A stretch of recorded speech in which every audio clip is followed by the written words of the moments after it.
an expert except the guy making the calls. 3 years ago, I never had any social media presence because I've had friends who received death threats, had people show up at their house. How do you still maintain an objective mindset? They don't like me as a person, but they will respect my decisions on the court. Part of my entrepreneurial coaching is money is always available. It's can you communicate the opportunities? The questions you ask yourself, either consciously or subconsciously, will dictate where you go. I'm obsessed with growth. Every day I want to get better, do more. It wasn't actually a game. The biggest thing I ever refereed, or the hardest thing, was actually the first time that I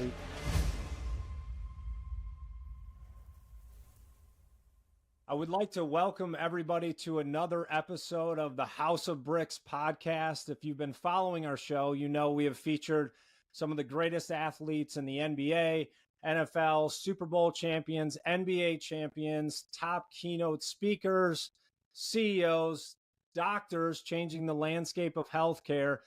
And as you know, 50% of the calls or 50% of the people are going to be disappointed with every call that he makes. So Tommy Short, welcome to the House of Bricks podcast. I go one step further and say everybody disliked every decision I made, but half the time they were a little less disappointed. But I don't want to cloud anybody's judgment and think that like half the people like me. It's like everyone disliked me, but for a moment in time there was like a little less dislike. But yeah, everybody pretty much disliked me.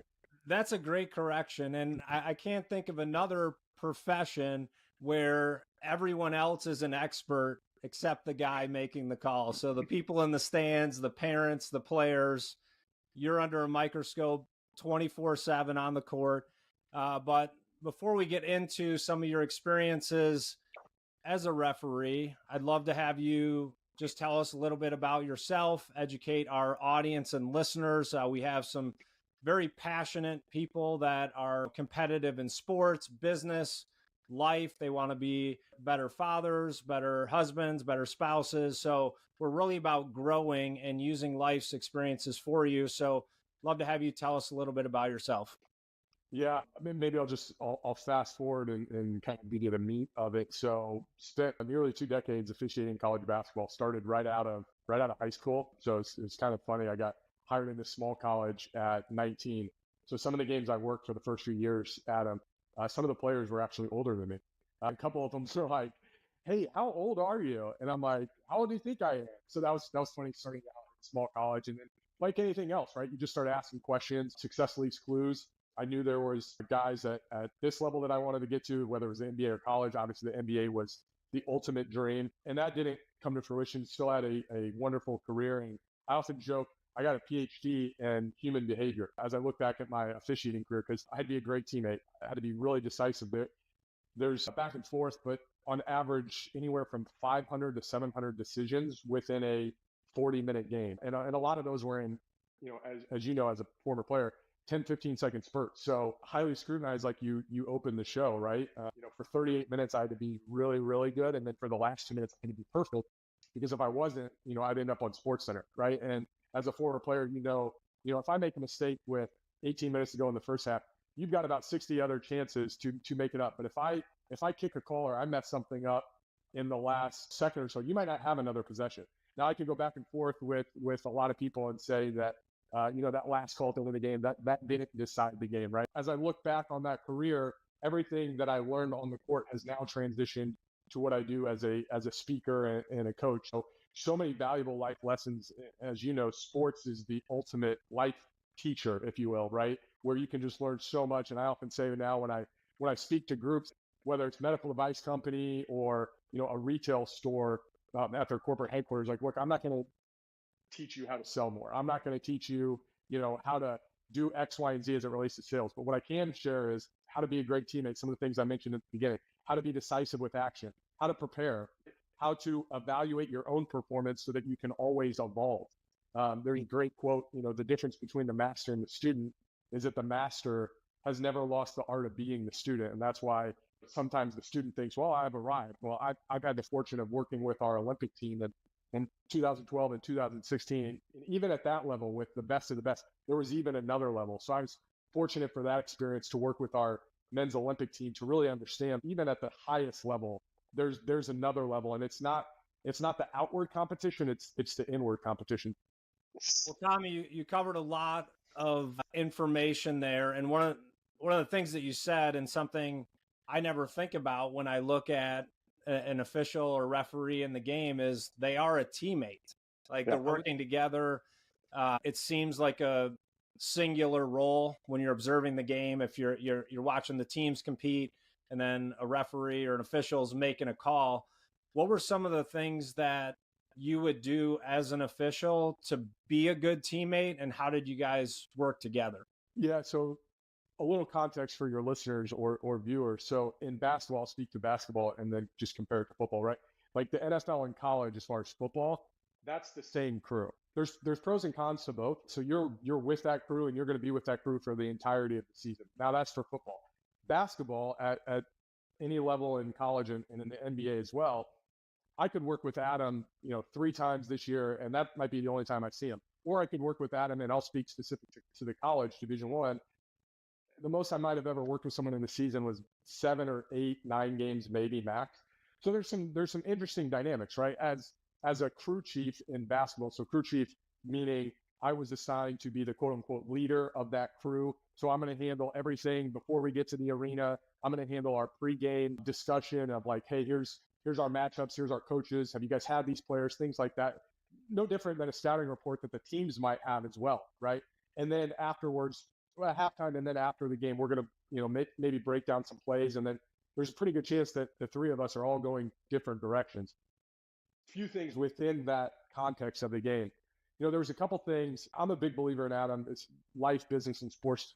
The questions you ask yourself, either consciously or subconsciously, will dictate where you go. So the last question I always ask myself as I walked out on the court is, how can I be the best teammate tonight, right? So that takes care of everything. That was actually my question too in the off season. So if my main focus, right, is not about myself, it's about the 2 other guys.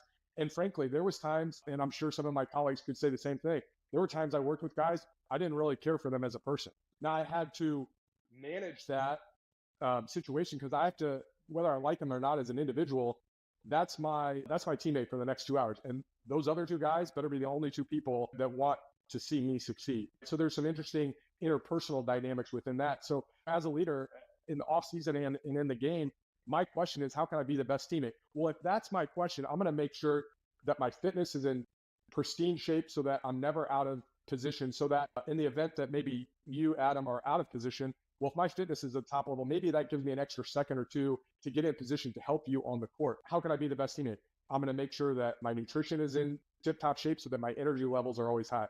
I'm going to make sure that I know the rules through and through. When I switched from wanting to be liked as an official, Adam, to wanting to be respected, it completely changed my body language, my presence, how I walked on the court.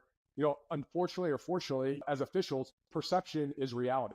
So they're looking at everything from the time you arrive at the arena. How are you treating that person that opens the loading dock door? And that's the first person you see. That, by the way, they have nothing to do with the game or you. They're just literally, sometimes it might be a police officer or an arena worker. So how are you treating that person?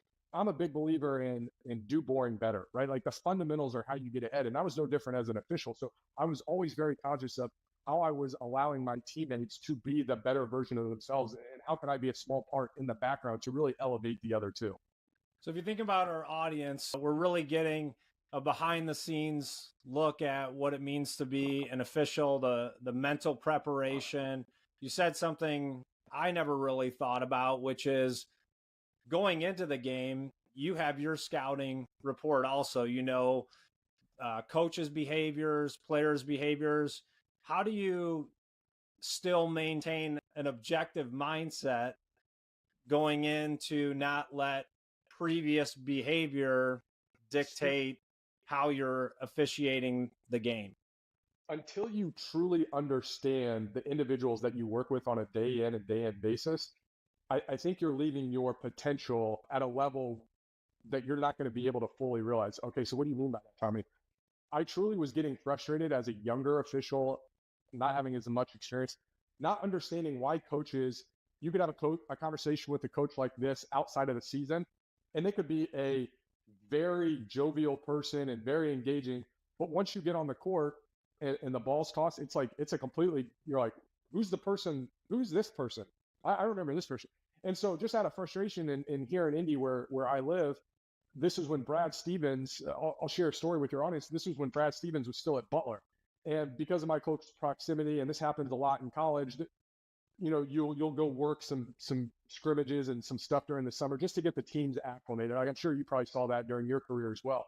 And I just went up to Brad and developed a pretty cordial working relationship. Not that, be very clear, we did not have a relationship, outside of basketball, but I just came to him one day after a scrimmage. I said, hey, Brad, help me understand to see the world through your eyes. Help me understand how right now you and I are having this very even keel conversation, and not just specifically you, but what happens when we throw the ball up? And I won't go into the whole discussion, but it was basically like, do you understand what we go through? And I was like, I don't, right? So it's the recruiting of 18 to 22-year-olds. They have home and away games, whereas an official, all of our games are away. They've got media obligations. They've got their athletic director. They've got boosters. Now with NIL money, that's a completely other discussion.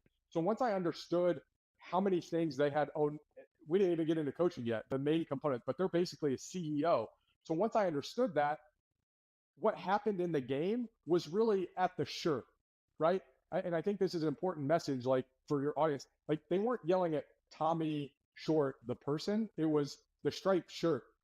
So when I was able to delineate the two, and there was clear buckets of Tommy the ref and then Tommy the person, completely changed it into the arena of understanding too. Like I'm not there to be liked. I'm there to be respected, and I'm okay if they don't like me as a person, but they will respect my decisions on the court.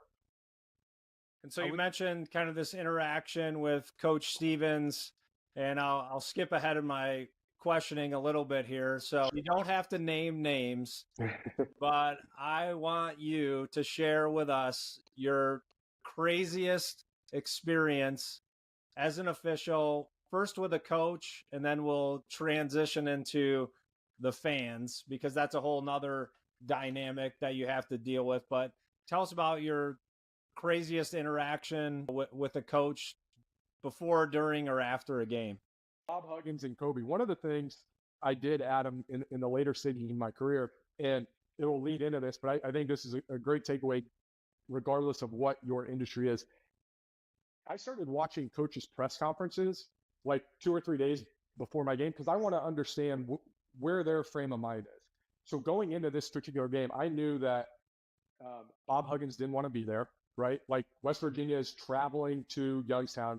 One of the stipulations in the contract was they're not going to play on campus. So they were playing in this off-site location that hadn't had a basketball game. It was like a 5,000 seat, like multi-purpose venue. Kind of older. So like they hadn't had a basketball game there in a couple of years. So I already know like going in, he's not happy that he's playing this game. It's a week before. They're ranked in the top 25, but they're not really like hitting the stride he wants them to. And a couple players are like loafing on defense in practice and in game. So I come back on the other end and it's like in a dead ball and he's asking me something about a call across the court, right? Now I couldn't do this with everyone and I had to have a certain relationship, but I used it judiciously. And I let him go on, right? And then I made some reference to a player that he had mentioned in his press conference has been like loafing on defense. And so, and I don't remember the player's name. Let's say his name was Adam. And so he's talking to me about it. Hey, use a different name. Let's go with Brian. I play full court D. Come on. The press Virginia, as they're known, right? So he's asking me about a travel on the other team, right? So we come back down and he asked me that. So what are my two options? I can argue with him and raise my voice, and now I'm just, I'm poking the bear at that point, right? Or I can just let him finish, understand where he's coming from. And I said, hey, you're probably right. Like, how's he going to argue with, yeah, I probably miss it. And then I went, hey, is Brian still kind of dogging it on defense, or has he figured out that that's really what's going to allow him to play more? You talk about just breaking the ice and like he's just in a dead laugh, and he kind of looks at me. He's like, how the hell do you know that? And I'm like, this game's not about blowing the whistle. And I just ran out, and he was like, he said something else that I'm not going to mention on here, but it's like little things like that, right? Now, I couldn't do that 20 times a game. At some point, he's going to be like, hey, what'd you think about that call? And I've got to answer. But to be able to understand the people you're working with and to be able to understand what's going through their mind and what are they thinking about, what are they worried about, like that just completely elevated me in his mind, because he's like, I didn't come over there to argue. I didn't come over there to puff my chest and ego and like, hey, I didn't miss that, right? I'm human in an imperfect game played by humans, so I'm going to miss some calls, right? And you've got that ability as an official to come up to a coach. Now, you can only say it about once a game, but hey, I missed it. You're right. I'll get better. Yeah, so it's really good what you're sharing. And again, like this is all new for me. Like unless you're in the profession of being an official or refereeing, you don't really think about the preparation that goes into it. So you think how that translates to the business world. If you're in a toxic environment or you're going into a meeting with a CEO, doing your homework really impresses people. I would read CEO's annual reports. I would go, hey, you talked about this is one of your goals. How are we going to accomplish that together? So doing your homework, the preparation. And I love the fact that the referees are talking trash too. Like you don't really see that. Sometimes you'll see them dialoguing with a player or a coach. And I love what you're sharing here. This is all new for me. So you did name drop someone else that I'd love to talk about, Kobe Bryant. So until he passed away, like I really never understood his obsession, with the process, the game, the amount of work and preparation that he did. Of course, his God-given talent and a body built for basketball, but there's a lot of other guys that have that same genetic makeup, but his obsession with the process was really inspiring to me. And I caution our audience because the more you get into Kobe Bryant, guys like that, or Tiger Woods or Michael Jordan, you'll start to think like that. So like even this morning, it's 3:15 a.m. My kids didn't have school today. They had friends over, whatever.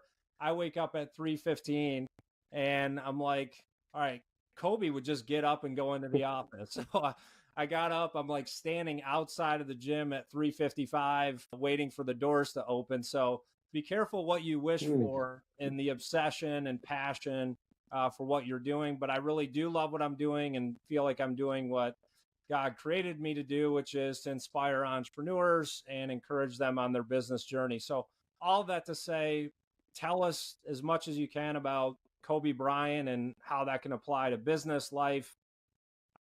Yeah. So one of the things, and I'm with you, Adam, I guess I look back, I wouldn't say regret, but knowing what I know now, I would have engaged with Kobe a little bit more about the mindset piece. And just for a little context, there's never in NBA college, there's never interaction between player and referee off season or during the season. It's like we travel separate, we get there separate. But with USA Basketball, it's a little unique because as they get ready for the Olympics and the World Championships, the FIBA officials, as I was a member of, we do all of their tryouts. We do all of their exhibition games. Now in a sanctioned tournament, like when I traveled overseas, you never can referee your own country in a sanctioned FIBA game, international game. But for exhibitions and leading up to the Olympics, like the country can pick whoever they want. So just a little context. So the story I'm about to share would never happen like in the NBA or college or anything. So people always ask me once they hear I was a ref. Well, I'll ask you, Adam, like, what do you think the first question is when people hear I'm a ref? Like, what do you think the first question that they ask me is? Are you crazy? Yeah, that's probably like the second or third question. But the first question is always like, what's the biggest game you ever refereed, right? And I understand that now. And so I think my answer always surprises people. And I'm like, you're probably going to be surprised by my answer because it wasn't actually a game. The biggest thing I ever refereed, or the hardest thing, was actually the first time that I worked an inter-squad scrimmage of our men's Olympic basketball team in 2012. And so the story there is because I believe part of your question was like, is there a crazy story or something you want to share? There's only one time in my career that the whistle has ever fallen out of my mouth during a practice, a scrimmage, an exhibition, or a real game.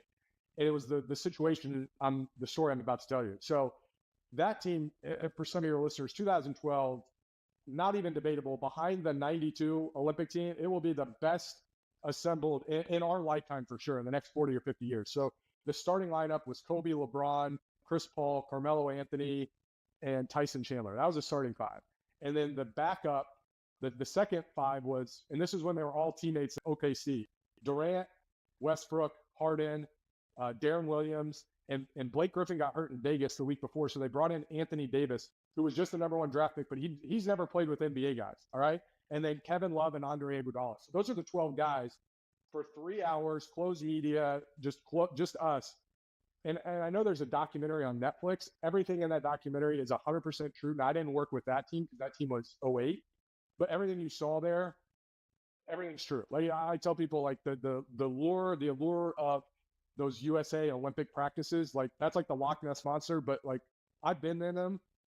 Everything you've heard and more is true. So anyway, the situation is, Anthony, we're doing situational play. So like 4 seconds on the shot clock, blue team gets it, white team gets it, right? And we're running different plays, out of bounds, baseline, out of bounds, free throw line extended, right?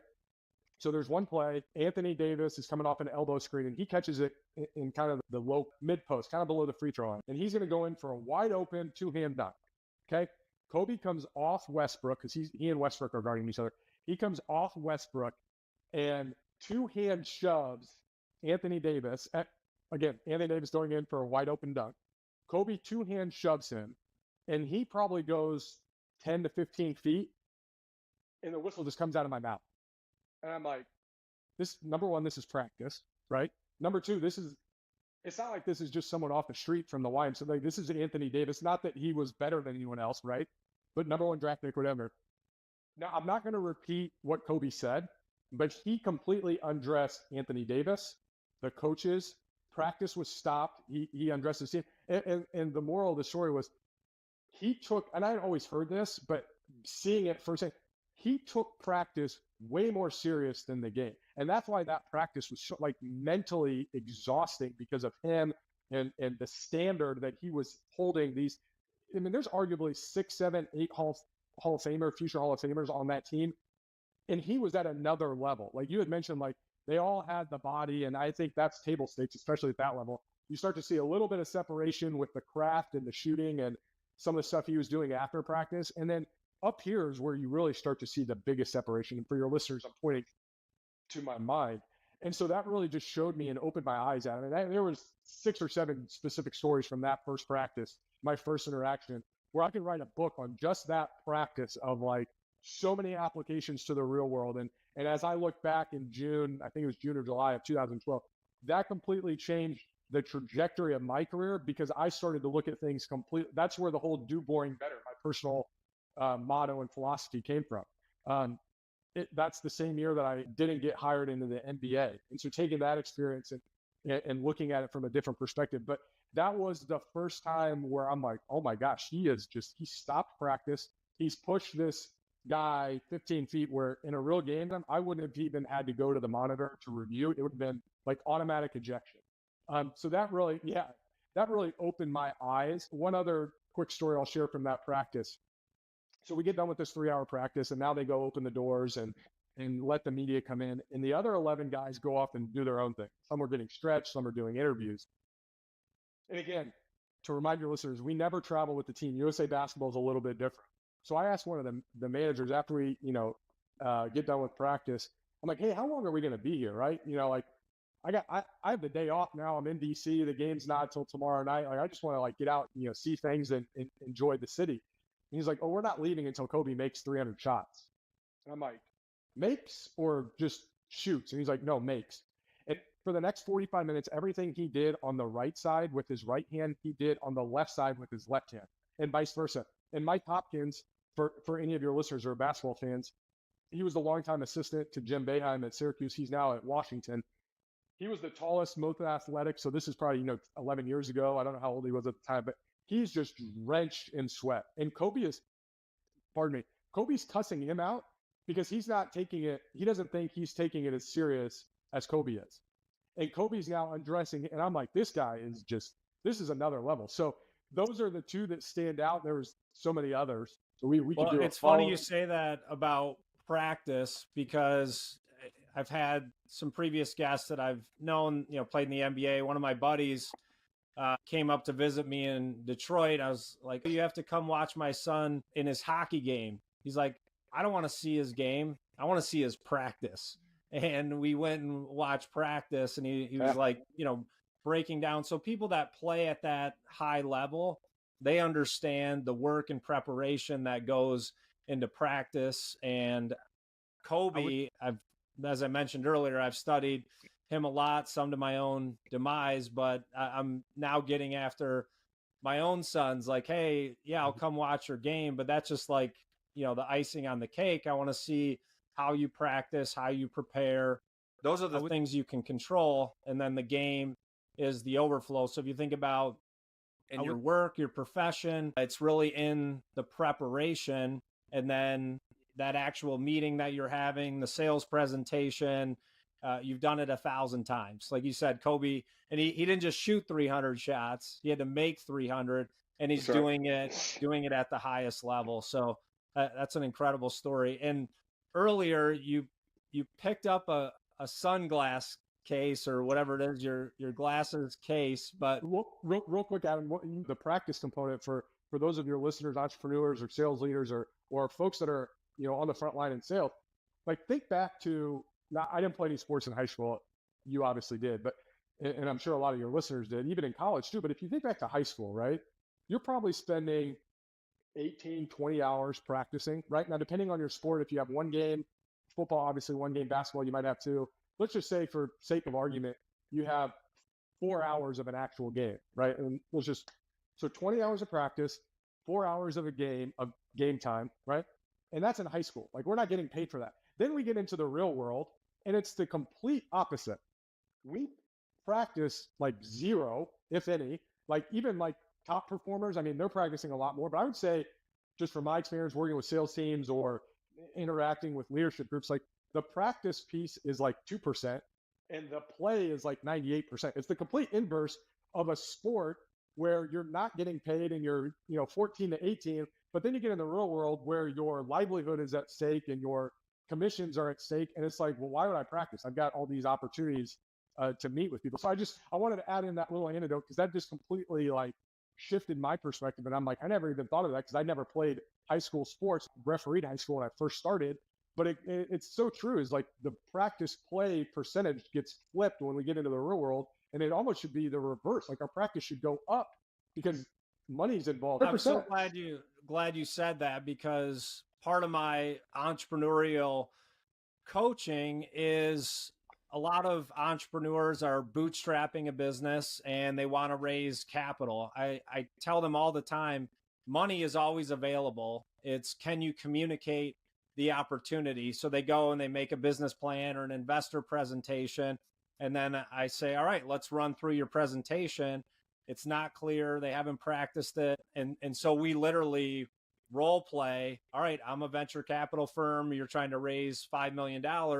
Make your presentation. And they don't do any of those reps unless they're actually in the meeting. And so it's great that you say that. And that's one of the things that we do with our coaching is getting those reps in. And, sales, business, being an entrepreneur, it's all about being able to transfer certainty. I believe in what I'm doing, and I want you to know that I believe in what I'm doing. You don't have to believe it, but if you see my confidence and my belief, then typically a transaction can take place.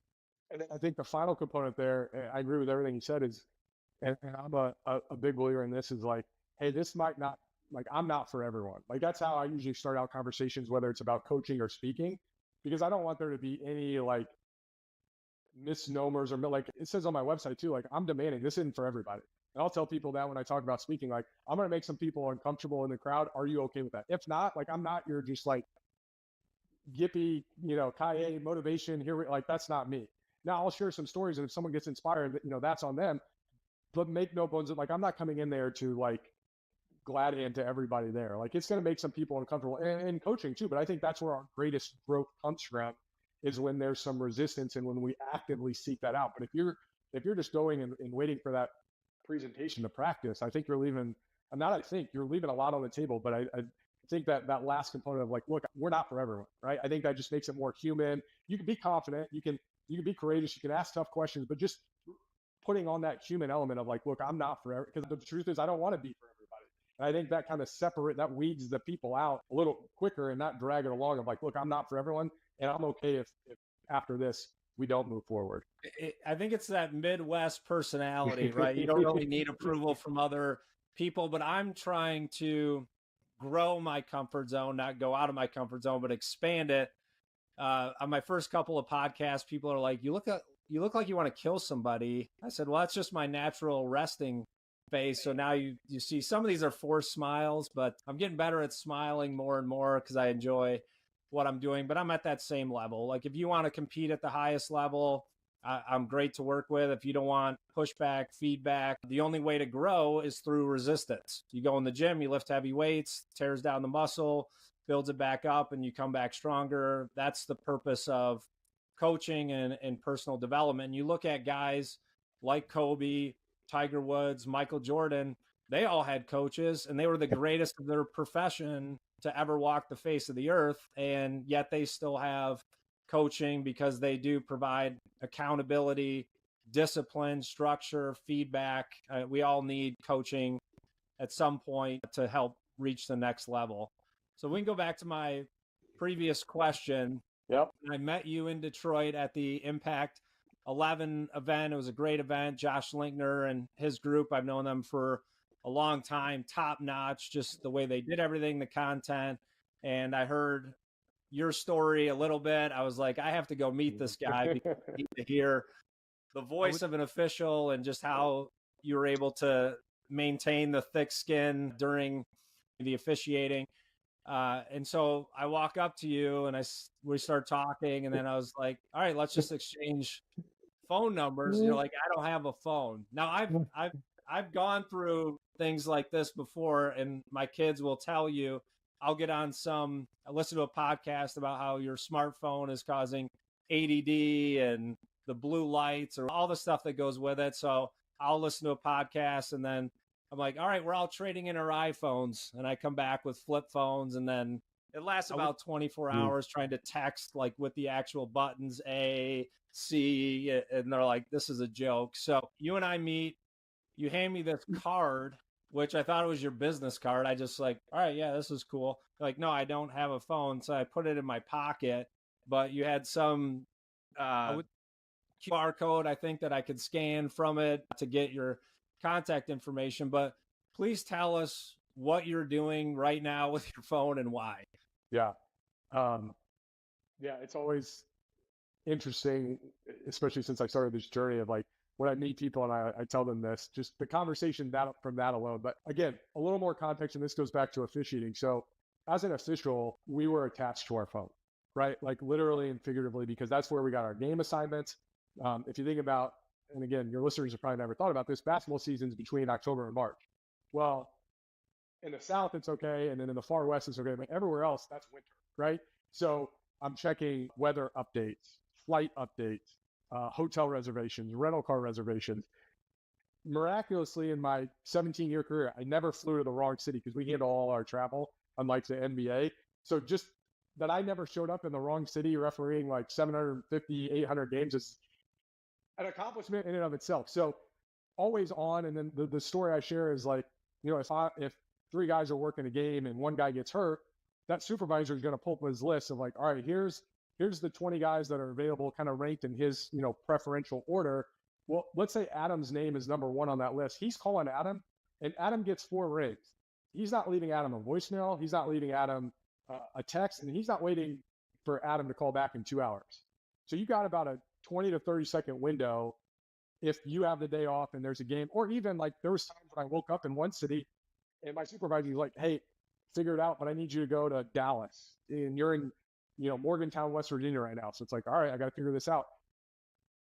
That was my life for 17 years, like always on, always on. When I stepped off the court in 2020, I felt God was saying like, hey, this chapter of your life is over and you just got to trust me and we'll figure out what the next thing is. So I was taking steps when I retired of removing all notifications on my phone, didn't have email on my phone anymore, put my phone in black and white, utilizing do not disturb, little things. And then on June 14th of this year, about almost 3-4 months ago, I had a rule that I've incorporated since I came off the court after many sleepless nights of just laying in hotel beds and replaying plays. What would have happened if I was in this position? Did I handle that conversation with the coach correctly? How could I have been a better teammate to my partner? Like just sitting there replaying. So I made this rule when I retired, like if you don't fall asleep within 5 minutes, you get up, you leave the bedroom and either go read a book or you write and journal. So couldn't fall asleep. And as I look back on it, I heard God say that, hey, what if you gave your phone up for a year? And I'm like, that's the dumbest thing I've ever heard of. And so I'm like wrestling with this, and it had to have been like 5 or 10 minutes. And I'm like, I got to go downstairs. And that's the gift and the curse of being an entrepreneur and having your home office in your house, is that I've got a whiteboard right here out of sight. But I just came down here for like 2 or 3 hours. Now, I didn't tell my wife I was going to do it for about 3 weeks or so, because I really wanted to think through logistically. We've got 2 young girls. How is this going to work? Right. And so fast forward, I just decided, hey, you know what? Yeah, this is a little crazy. Right. But what could come out of it on the other side of it? Right. So I turned it off on August 5th. It's in my closet. I've got, like I said, I've got 2 young girls. So the only time I will turn it on is if, God forbid, there's an actual emergency, not like a upset stomach, but like a broken leg or blood. Is kind of like the 2 reasons. Otherwise, like when I met you in Detroit, like I don't travel with it as like a backup plan. Like my faith's in God. Like, God forbid if I'm in an accident, like it is what it is. And to some people, they're like, they can't fathom that. But where there's a lack of, or where worry is present, all that means is there's a lack of faith. So for me, it was like, all right, I'm going to put this aside. Probably not the best thing to do or the most advantageous, year 2 of the business, trying to grow my speaking and coaching business, a lot tougher with a phone. So yeah, it's been a wild ride. Today's day 69. A ton of insights. I've written more in 69 days of my life than I have in 39 years, which is kind of wild to think about. Well, you mentioned your faith in God, and that's one of the pillars of the House of Bricks too, is just, faith, and having that as really why we're doing what we're doing, obviously to be a great father, great leader, but, really glorifying God in everything that we do and how we do it. So one of the things you said, right, there's only 2 belief systems. There's faith and there's fear, and they both require faith. You have to have faith to be afraid, because you're believing in a fear-based mindset and belief system, or you can have faith in using, like we talk about, life's experiences are like bricks, and you can either view everything as a positive and lay those bricks down and build a strong foundation in your business life. Every opportunity is an opportunity for growth, or you can carry those bricks with you, and it's, hey, I messed up yesterday. Hey, I can't, what's going to happen tomorrow? But it's really living in the present. Our last guest, a 19-year-old hockey player for University of Minnesota, first round draft pick, but his whole message, and this was incredible coming from a 19-year-old, he's like, I live in the present, and he's chasing this dream of playing in the NHL, but every day he's trying to control what he can control, not worrying about yesterday and not focused on tomorrow, but it's living in the present. I want to ask you, is there anything you can share with our listeners of how you would process mistakes on the court? Like you said, 2 minutes left in the game, you don't make a call, or you do make a call, it's the wrong call. Is there anything practical that they could apply in business and life of how to process what some people would view as failure? Failure is an F word for us, so everything's an opportunity to grow. Are there things that you did practically that is something they could translate into business? A lot of times when I work with successful entrepreneurs or executives and they want to start doing things, I'm like, hold on. We're not going to add anything to your schedule, to your calendar, to what you're doing. Like, we're going to start taking stuff away. Like, here's the stuff we need to stop doing. So that's number 1. And then number 2, I would always say you can dictate the trajectory of your success in your ability to overcome little losses. So like in a game, it would be, I didn't like how I handled that conversation with a coach. I didn't have a poker face when my teammate missed a call. I didn't have a poker face when I missed a call. I didn't like how I handled that interaction with a player. But your ability, those are all little losses in the grand scheme of life and within the game. But your ability to overcome those, and the faster you can overcome a little loss, is going to set you up for success. Well, 2 things. One, I'm kind of laughing because your kids are 2 and 4, and I have 3 teenagers, 3 teenage boys and a 10-year-old son. And I'm laughing because it sounds very similar to our household. I'm obsessed with growth. Every day I want to get better, do more.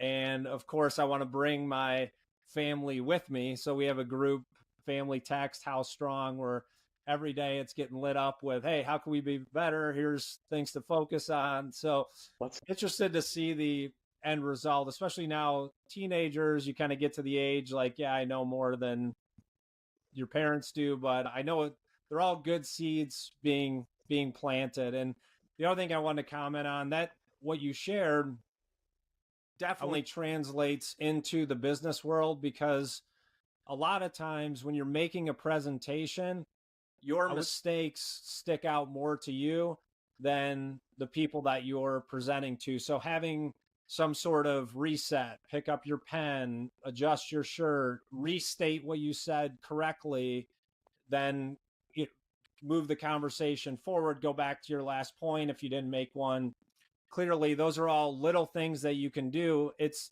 in a game. You're making a sales presentation.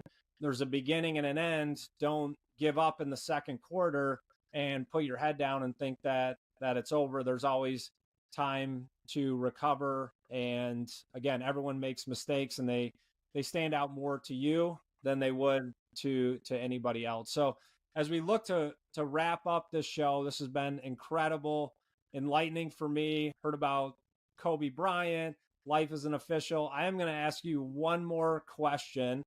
So other than the best game that you officiated, have you ever had your life threatened as an official? No, never did. You know, just in the world we live in today, like up until 3 years ago, I never had any social media presence, because I've had friends who received death threats, you know, had people show up at their house. Like, and now that's only going to get elevated with gambling, right? Like, I always just say to my parents and now wife, like, at a game, like, never say you're with me, right? Like, never say you're with the official, because you just don't know. Like, someone could make an offhand comment, but then, you know, a call I make takes it from a 10-point game to an 8-point game, and they just lost $5,000, right? So that was the world we live in. I never had social media. I started it when I started my company. Don't enjoy it. I'm actually working with a team right now to completely, like, because I see benefits of it. I don't want any part of it. I don't want to.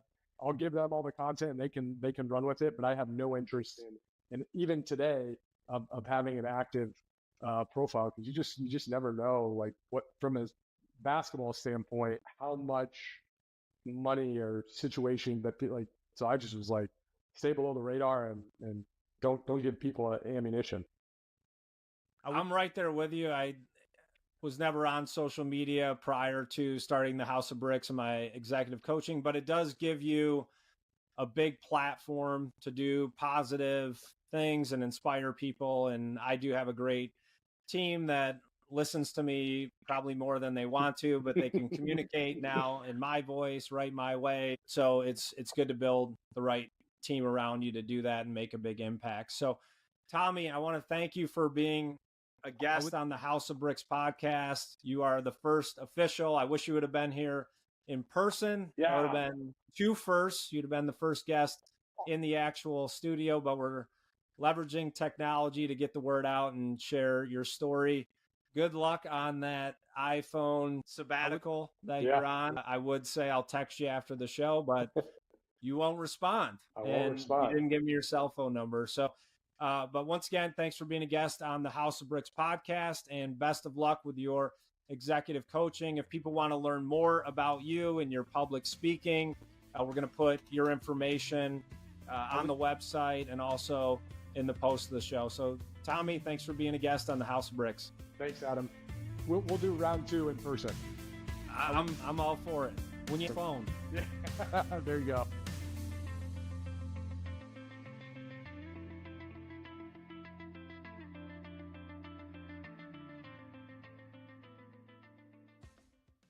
The starting lineup was Kobe, LeBron, Chris Paul, Carmelo Anthony, and Tyson Chandler. Everyone else is an expert except the guy making the calls. 3 years ago, I never had any social media presence, because I've had friends who received death threats, you know, had people show up at their house. Like, how do you still maintain an objective mindset? They don't like me as a person, but they will respect my decisions on the court. Part of my entrepreneurial coaching is money is always available. It's can you communicate the opportunities? The questions you ask yourself, either consciously or subconsciously, will dictate where you go. I'm obsessed with growth. Every day I want to get better, do more. It wasn't actually a game. The biggest thing I ever refereed, or the hardest thing, was actually the first time that I